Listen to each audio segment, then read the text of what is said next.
The reason I would use cautionary tale is I think there's a lot of discussion right now about moving to the 50%, whether it becomes a mandate or whether it becomes a goal, whether it is command and control top down and dictated essentially by the legislature and by the governing bodies appointed by the governor, or whether you give the producers and the innovators and the folks an opportunity to match the price, the reliability, and all of that. And since being a member here and the vice chair for the last couple of years, I've tried to understand the lighter touch and the more innovative, rate sensitive and balancing sensitive, rather than a sort of this, you will use this kind of energy and you'll buy it from these kinds of sources, and the price or the reliability isn't all that important. So that's what I mean by that, by the cautionary tale. And it leads me then on a final, one more area. I thought I heard you say that essentially the price of electricity generally or the cost of electricity generally and the cost of renewables particularly is flattening and coming down. No, I would just say that the prices are starting to converge. And so, I mean, there are different things that you have to value in renewables. At the same time that they're highly variable, and they are different during different parts of the year and different times of the day, their fuel costs are pretty flat. So when you incorporate them into your portfolio of generators, it's sort of like having a fixed cost investment in your investment portfolio. You know that it's always going to actually spin off the same amount of electricity at about the same fuel cost. The technology is more expensive, but as we deploy more of it, the cost of technology has come down, the cost of deployment has come down, the cost of managing it has come down. There's some things that we know about fossil fuels. They're really limited in that there's always going to be a price, and that you're going to have to deal with variability in the price of the fuels there. And frankly, the price of a new natural gas combined cycle or a peaker's not cheap. It's not cheap. So I think what you're seeing is more competitiveness. That's probably the fairest thing for me to say. If I went further, I'd be displaying my ignorance. Well, and again, I hope that over time that we see that these technologies become more and more mature in the marketplace. Unnecessary that subsidies or special treatment becomes more and more unnecessary, and that the procurement is really based upon matching what the grid needs, the modernization efforts, the pricing, and the distribution, and all of that. Because, and again, with all due respect to the rate answer with respect to Mr. Orbinolti's 2014 citation of the U.S. Energy Information Administration, 41% higher than the national average, commercial rates at 36, industrial rates at 62. I appreciate the fact that California's bills might be manageable beyond just a raw rate look, but I can tell you, 8 years as mayor of the fifth largest city in the state of California, a member of this body for 2 years, vice chair of this committee for 2 years, I tell you, I hear rate howl across the landscape. And particularly I hear it in commercial and industrial. These are inhibitors. These are non-competitive inputs to the price of doing business in the state of California and to the price, I think, of location and growth and all of that. So my hope is when I hear that prices are becoming, quote, competitive, or there is that it does work its way into rate reduction, rate flattening, so that in 2015 or 2016 or 2018, when the U.S. Energy Information Administration does the analysis, that we actually see that the rate doesn't go from the mid-30s to 41% as it did over this period of time, that we actually see rate flattening and decline. And with that, I'm going to end with one more. the notion of I want to raise the whole question of your processes and the procedures in a timely fashion, and just point to what I think is a fundamental responsibility of a regulatory agency. And I've had a lot of experience being regulated by the Federal Communications Commission because of my broadcast business background and all of that. What I can tell you is processes, there should in fact be these processes that actually create due process rather than just walk through essentially the regulatory requirements of due process. In other words, there's a difference between statutory due process and actual due process. And I would argue decisions delayed are in fact denials. And I'm not here to poke at you and to criticize you. I'm here to encourage that in the modernization approach that you are taking, and I commend you for that, to realize that the regulatory environments and the process times and all of that were built on the old regulatory schemes with respect to monopoly control and some of the do not fit the landscape of interconnected global economies, the whole notion of technology that will be day after tomorrow available that we aren't even thinking about today. And so that nimbleness that actually gets a rate proceeding to a decision, to take 4 years for a small telephone company in Kerman, to me, is denial. It's not merely, so I want to encourage the approach in a timely fashion so that decisions are, in fact, you give everybody the process and everybody due process, but sooner rather than later, the decision needs to come down. People need security. They need reliability of decision making. And too many times I'm hearing that people, when they come before the Public Utility Commission, there's more of a sort of a danger of sort of the crapshoot. Sort of, is this going to be 3 years? Is this going to be 5? Is this going? I mean, we're going to lawyer up? A lot of things like that. And I would argue that some of all the email stuff and stuff going back and forth has something to do with a process that is old-fashioned, steeped in timelines that are unrealistic. And I think part of the modernization and the renewal that you wish to take advantage of and move forward has to do with a big, broad, general reassessment of the manner in which and the rules, the regulations, and the patterns and practices of those kinds of hearings. To say to the question that Mr. Obernolte asked, I don't know when we will get an answer, is to essentially say there is not an answer. It is a process that really doesn't have a rational communication to people who are necessarily relying on that kind of decision making. So I would just encourage that modernization, it's not just a buzzword, but it actually gets technology in and up and going quicker and faster. It recognizes the dynamism of the economy that we're in, the global marketplaces that we deal with, and the absolute technological innovations that will be stunning in the next few months, few years, to say nothing of the next decade. Thank you, Mr. Patterson. I stand guilty. Thank you, Mr. Picker. I'm going to, first of all, the article that Mr. Patterson referenced has been passed out to the committee members, be it cautionary or exuberant or whatever. Everyone can make their own decision. I'm going to go to Mr. Williams first, then Mr. Dowley. As we move into the afternoon, I know folks have meetings. If that's the case, let me know. And then we can try to shoot you up to the front of the line.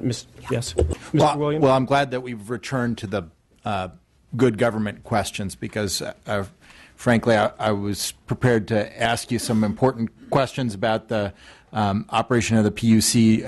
I didn't think we were going to have a half an hour debate on the RPS, but I will not let those go unanswered. The RPS has been one of the most successful policies in place. It did exactly what it was meant to do, which was to shift towards more renewable energy without the big cost hit that people feared. Now, there are regional distribution issues that we have handled as an institution. But if you're talking about in terms of generating jobs, in-state generation, and reducing greenhouse gases, and frankly, driving an innovation economy in the state, it has been enormously successful. And I think cautionary tale is a heavy spin on this op-ed. You should read it. One of the lines in this op-ed is, we're committed to work with legislators and stakeholders to understand these emerging trends and to design programs that reduce greenhouse gas emissions from electric power generation, improve the reliability of the grid, and keep costs competitive. With the right policies, California can not only meet, but someday exceed the governor's 50% goal. So yes, I think it's more exuberant than cautionary, but of course it's good to be both. So I do think this falls in the category of things that the PUC has done well. I will talk about something that I don't think that you've done well. San Onofre, okay? Loss of 10% of the power in the state and something, cleanup costs that will be for the ratepayers $3.3 billion, arguably a more significant hurt to ratepayers than the acquisition of more renewables.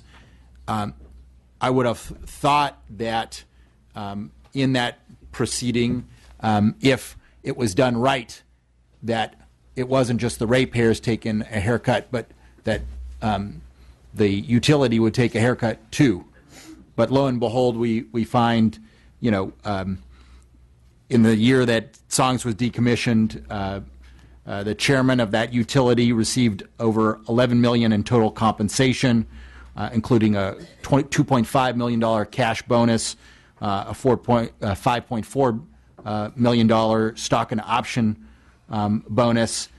3 weeks after the Song settlement was finalized, that utility's president cashed out nearly $9 million in stock. That doesn't sound like they took a haircut. It sounds like they made out from that decision. And I know we shouldn't just be looking backwards at what was done wrong, but when it's a $3.3 billion hit to the ratepayers, I think it probably deserves some Monday morning quarterbacking. Do you feel like the PUC made the wrong call? And can you illuminate a little bit about why? I'll be honest. I did vote for the eventual proposed decision, the eventual decision that came from the administrative law judges. I sat through a couple of public workshops where a number of parties, including some folks who are in the room here, actually advocated for something that I thought really wasn't even as good as what we finally voted out. And I learned one thing that I've learned again since, which is this process of settlements may move things along more quickly, but it doesn't always get a result that I thoroughly am comfortable with. And so I'm struggling then to figure out, what do you do when you have this process that moves along more quickly and gives some certainty of outcome, but where you don't quite feel comfortable about what actually came out. We got something better than was proposed in the settlement. Eventually, everybody came around to supporting the commission's decision, who participated in those settlement discussions. But I'm still not sure that we have always made the best decisions. I'm not sure how I would improve some of them. I will just confess that on last Friday we announced the largest utility penalty that we've ever levied against a utility here in California, and today the stock of that utility went up 4%. So I don't have good answers to your questions because I'm still learning, struggling, trying to figure this out. I'm sure that's because Trying to figure out how much I can really trust the process. right. I'm sure that some people in the market were fearing that the judgment would be even larger. But the question I have, or the input that I have, is, gee, we want you to fight harder for the ratepayer when cases like this come down, where people mess up. There should be some consequences for that. That they can't take all of the burden, but that we need you to stick up for us, and we need you to tell us what's going on. And frankly, one sentence. Here's your annual report, and it's nearly an inch thick, but there's only one sentence on the matter that's the loss of 10% of the energy in the state and a $3.3 billion hit to the ratepayers. We want to hear more. Okay. I can talk to you a little bit more about this. I'll tell you that I am trying to really take my role as a decision maker in a very legalistic process seriously. And part of that process is to ensure that we actually make decisions based on testimony and documentation that's actually in the written record. And that unless it's in the written record, we can't rely on it for making our decision. When I read the record, this was the best decision I thought I could make. I am troubled because I think that there are possibly things that were not in the record, that weren't brought forward by parties. Maybe they came up in the settlement discussions, which were closed to us. Maybe they were voiced by people who weren't parties in our proceedings and who didn't enter to the record. But like a judge in a law case, I can only make my decisions based on those things that are actually brought to us and presented to us in the record. And that's partly to ensure this even-handedness, that we don't make decisions based on information that everybody else can't see. And so I struggle with that. And I struggled with that decision. I think it was the best decision I could make based on what was there before me at the time. And I don't want to just have the electricity sector take out all the oxygen in the room, because there's other areas that you regulate that are important. I've had a particular interest in 911 calls because this is something that's a matter of life and death, and particularly I got interested because of cellular to 911, which is extremely unreliable, and we've just had a tragedy in my community because of it. But I want to ask a question about landlines in 911, because cells in 911 are so unreliable. We really want people to use what few landlines are left for 911 calls. And so the reliability of access to 911 is really, really important. Your staff report reviewed quality service data and found that the state's largest companies have not met the out-of-service restoration requirements for 2010 to 2013. That's worrisome to me.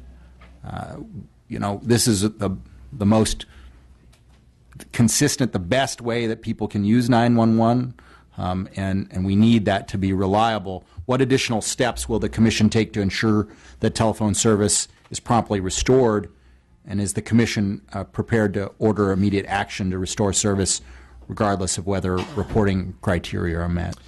Unfortunately, I'm going to be very sketchy on that. It's my proceeding. I'm the presiding commissioner. There's things that I can't say that would betray a predetermination that's not based on record yet to be developed. But it would be probably useful, again, if we didn't have to do these things in our full investigative format, if we had the administrative capacity to do citations in telecommunications. I will say that telecommunications is one of those areas that is especially challenging for me to understand. We have, in terms of cable, almost a ministerial role. People file their documents to operate under DIVCA, and then we check off the boxes, and then they can actually be a cable provider in California. We don't have rate setting. We don't have much enforcement. It's a very limited role. In terms of wireless, more. Wireless broadband, less. In terms of a variety of different broadbands, depending upon which technology delivers it, we may have more voice than another. Copper wire broadband, we have a lot to say. Fiber, not so much. So part of the challenge then is how do you get increased investment in these technologies that are departing the marketplace? How do we actually foster a desire to reinvest when it's pretty clear that customer choice is going a different direction? And that is a challenge. We can definitely try to force people to have more accountability for the operations of these technologies, even if they are likely to disappear. But I would point out that I agree with you 100% that our full-on commission proceedings are not the best way to get speedy enforcement on safety or quality. Well, I know it's challenging to operate in an age where people think that they can find a restaurant through their GPS very easily, but if they rely on that for a 911 call, then a house across town might be the one busted with the doors busted down, not yours. There's some challenges there. There are. I appreciate you looking at them. Thank you, Mr. Williams, for your comments. I know there are pending bills regarding the 911 service here in our house. And regarding your questions on San Onofre, I'll have some questions in a bit about San Onofre as well. Mr. Daly and then Mr. Ting. Thank you, Mr. Chairman, and thank you for coming, Mr. Pickard. I appreciate that. I want to just make a comment mainly on the RPS. All renewables aren't equal. And I say that because I have the 1st Assembly District, which is from Nevada County clear to the Oregon border. And I represent an area that burns up every year, and I have biomass plants out there that are renewable. And so we have wind, which I love, and solar, too. Transmission is an issue. But, at the end of the day, we subsidize wind and solar, not only state but federal too, and that's why you can get 3 cents a kilowatt hour for those products that are available. But at the end of the day, the taxpayer pays the bill. So you either pay it at the ratepayer gets the service of electricity, or you pay it in taxes because we're subsidizing those other industries. And I'm not here to pitch either one against the other, but the goal of AB 32 was to reduce our carbon. And some reduce carbon better than others, in my opinion at least. For example, if you have, we had biomass plants that have been operating in my district, and there's only so much transmission available. So we had wind come in, put wind up on the ridge. The biomass plant at the base of the hill doesn't get its contract, can't compete. But the benefit for actually carbon reduction for biomass is, in my opinion, a lot better than it is from wind, because we're actually thinning the forest, which reduces wildfire, helps habitat, gives us more water, a better water quality, reduces silt behind our dams. I mean, there's a whole host of things that go into that renewable. Also, geothermal is another one that is hard to compete with those other subsidized renewables. So if we're going to move in the future to a higher goal, 50%, I think there needs to be some thought process on exactly what you mentioned earlier about where we locate that, what technologies are available, rooftop, whether it be, or basically the benefit to the carbon, if we are going to look at the future. Because right now we have, and I saw it last year, there were several bills come through here, and it's basically renewable competing against renewable. And I think the public doesn't understand that we have a lot of renewables available, but some are higher than others, and in different locations of the state, they mean different things to different communities. So I would just mention that to the board, that you need to take that into consideration. Do we really get a better environmental bang for our buck if we have renewables competing against each other, and then we actually try to put that product out to other states at a very low rate because we're overproducing, but the taxpayer and the ratepayers are picking up that cost. And we're shipping our products to Las Vegas at a very low rate just to get rid of them. So I think that's unfortunate for the taxpayers and the ratepayers of California. It's the same thing that happens in the western United States when the hydro plants in the Pacific Northwest are cranked up. They actually pay Canada to take the power. Taxpayers are paying for that. That's wrong. If our goal is to reduce carbon, then we need to look at the goal and meet that goal by regulating in a way that is cheaper for the taxpayer and cheaper for the ratepayer. So I just let that out as knowledge. And the other thing I want to touch on is what my colleague talked about. I live 75 miles away from the closest Walmart, so I'm out there and where there's not a lot of people, and I prefer to live there.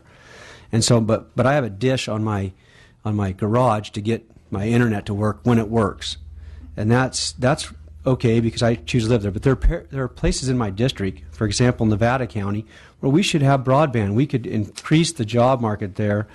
And so there are some areas that I think we should focus on and bring the technology. The technology's there, but just get it out there. And I don't expect to have it at my house out in the boonies, but there are places I think we should focus on where it would really increase the job market and the ability for people not to have to drive clear to San Francisco to do their job when they can do it from their home if they just had the right services there. So I appreciate that. Thank you. Thank you, Mr. Dowling. Mr. Ting? Thank you, Mr. Chair. President Picker, thank you for joining us today. Two questions. Really appreciate your comments of coming here, working with the legislature. One of my concerns over the last number of years has been the expansion of the PUC into a policy-making body. I believe the PUC was set up primarily as a regulatory body, and in particular, watching commissioners make policy decisions without consultation with the legislature, without really guidance from either the governor or the legislature, in particular in the area of electric vehicles and infrastructure. Can you comment on how you see the role of the PUC moving forward as a policy-making body? Well, generally we focus on policy implementation. I mean, the legislature sets out goals for us, and they're necessarily incomplete. Sometimes you give more direction than in other cases. Sometimes the new directions will either overlap or even potentially conflict with existing policies. I gave the example of something in the nature of disclosure of confidential records that came to us in '53 as conflicting with the way we do the Public Records Act today. So somebody's got to fill in the blank. That's actually indigenous to every state agency that has any kinds of authority that you delegate to us. And so the challenge is to make sure that we don't go to do things that aren't what were delegated to us, but to actually use those authorities that you gave us fairly well. And to make sure that we as commissioners are actually monitoring how our staff are doing that in an effective fashion to make sure that we stay within those delegations you've given to us. So I'm not sure what the concern is in terms of electric vehicles.